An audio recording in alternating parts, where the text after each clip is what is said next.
Maraming salamat. Maraming salamat sa inyong napakainit na ibinigay na sa tulong sa akin. Ngayon na ako nakakalik.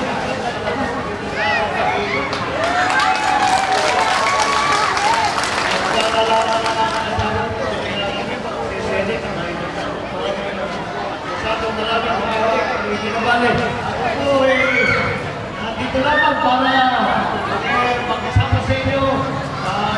Magsasama-sama kami po ay nanggaling sa patibang ng atin ng Pagkisihan. Kami umiikot ako nakagiga ay ako ay nagkandidato bilang Vice Presidente sa Lubong na hamalan sa 2015. Kaya naman po ay ating ginagawa ay umiikot-ikot lamang para malaman ang talaga ang mga issue kung ano ba talaga ang mga problema na hinaharap ng taong bayan para mabigyan natin ang solusyon, para mabigyan natin na mga pagpapago ang nakikita natin yung problema na hinaharap ng ating mga bayan. Kaya marami po tayong problema na haharap. Meron tayong napapalitan sa illegal na droga. Sinasabi masyadong matatas ang presyo ng bilihin, ulang ng trabaho, masyadong maraming mahirap, hirap na hirap ang mga magsasaka, ang agricultural sector natin. Yan po ay lahat yan ay nagiging problema po dahil ang kailangan ay bigyan ng solusyon. Ngunit, ang aking pinagtataka ay kung bakit, marami naman po solusyon lahat yan. Pero ang problema, bakit hindi natin naayos ang mga problema niya? Ay ang galing-galing ng Pilipino, ang buhusay ng Pilipino.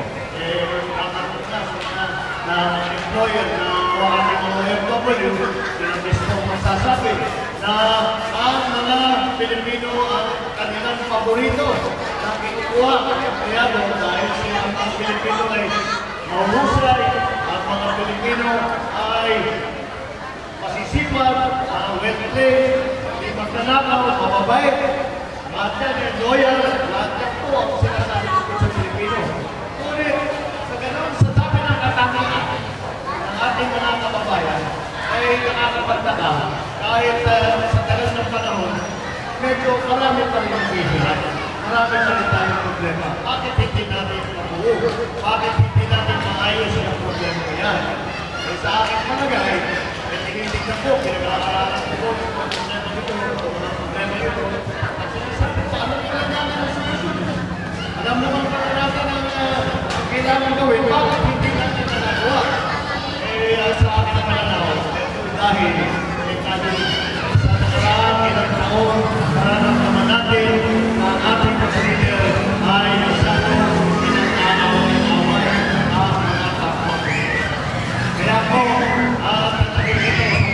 away na yan, ginagawa lamang alang-alang sa politika para sa kapanan sa kanilang mga sarili, para sa kapanan ng kanilang mga partido, para sa kanilang mga pangganak, hindi po kaya sa kapanan.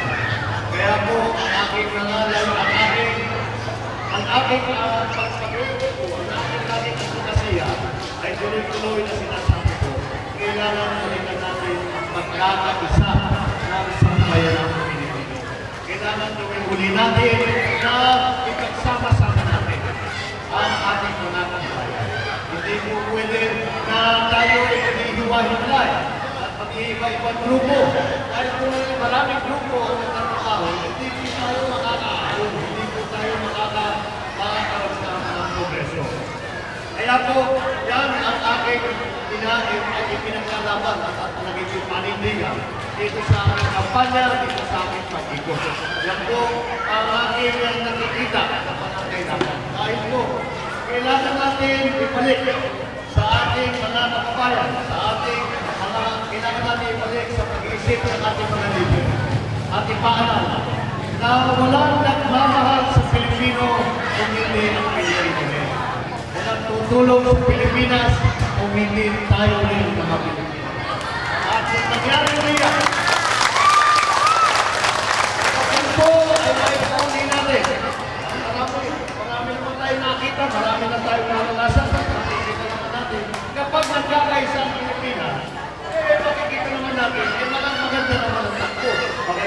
magbigay ng serbisyo ng pamahalaan para sa ating mga para sa taong bayan.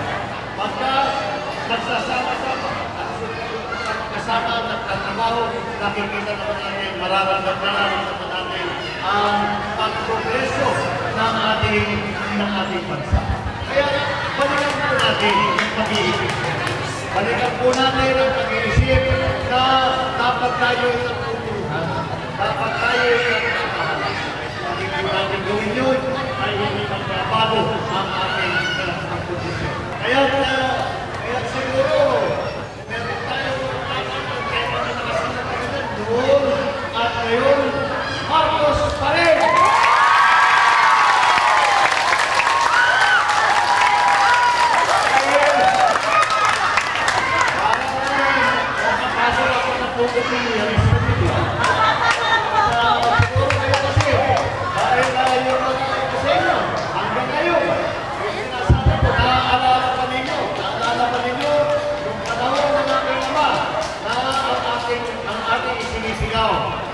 Isang bansa, isang diwa, isang gawa.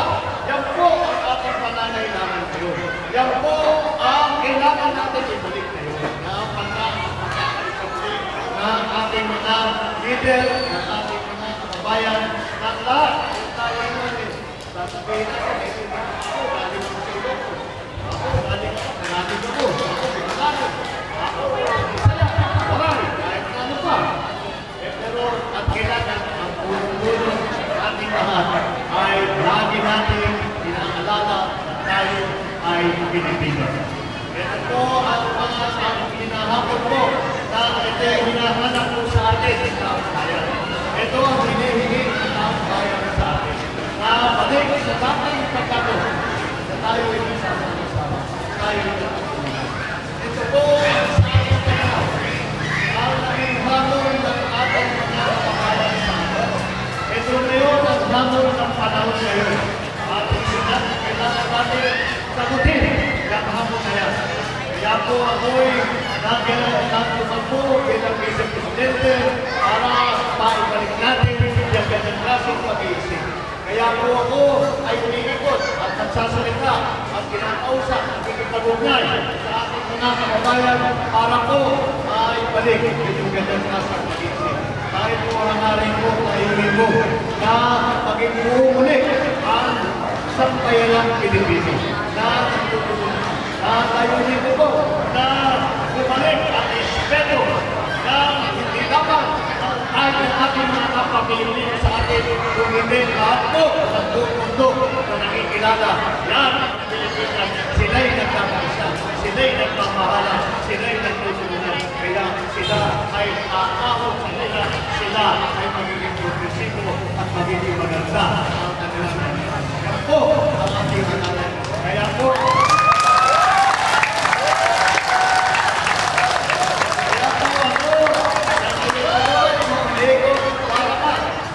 pag-usapan ito, mapaalala sa taong bayan na ito ang kailangan natin gawin. Kaya ngunit sa pagtingin ko, ito po ang pagkakanawa at naranasan mo po lahat niya. Kaya nasa sa inyo, nasa kamay ninyo, darating na mga marami pong lalapit sa inyo at hihingin ang tulong ninyo, ang boto ninyo, ang suporta ninyo. Ayan po ay natural, pagdating ng kampanya, pagdating ng manala. Kaya ang gagawin ko ninyo, tignan po ninyo, ano ba ang record ng mga kandidato? Ano ba ang kanilang mga karanasan? Ano ba ang kanilang prinsipyo? Ano ba ang kanilang paninindigan? At sa ganung paraan, makikita natin kung sino ba ang talagang pinagdalaban ng pagkakaisa ng sambayan ng Pilipinas o kung sino ang pumapayag na tayo ay mag-away-away, pumapayag na tayo mawag ng mata, pumapayag na pinagsisiwalay, imbis na pinagsasama ang kapag-Pilipinas. Yan po ang kailangan natin gawin. May pagkakataon po tayo na kailangan na sa susunod na halalan. Kailangan na itigil yung pag-iisip na paghihiwa-hiwalay at pag-away-away. Kaya po, sinasabi ko, itong halalan na ito yung napakahalay.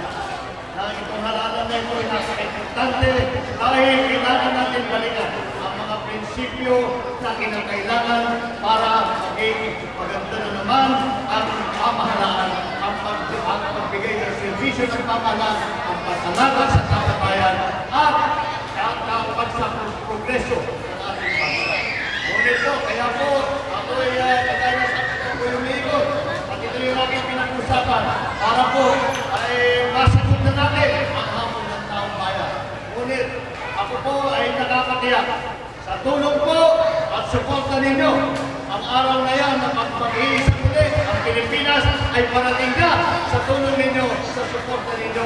Hindi lamang sa darating na halalan, kung hindi sa trabaho ay naharap ang lahat ng mga opisyal. Yan po ay ang magiging kukuhan natin sa ating pangarap ay makakamtap po natin.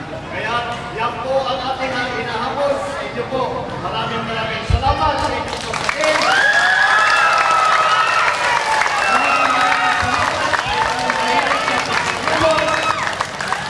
Maraming salamat sa inyong sinusuporta at hindi pagkakakalimot, hindi lamang sa akin, kundi sa mga inyong baso. Maraming salamat po at maraming salamat.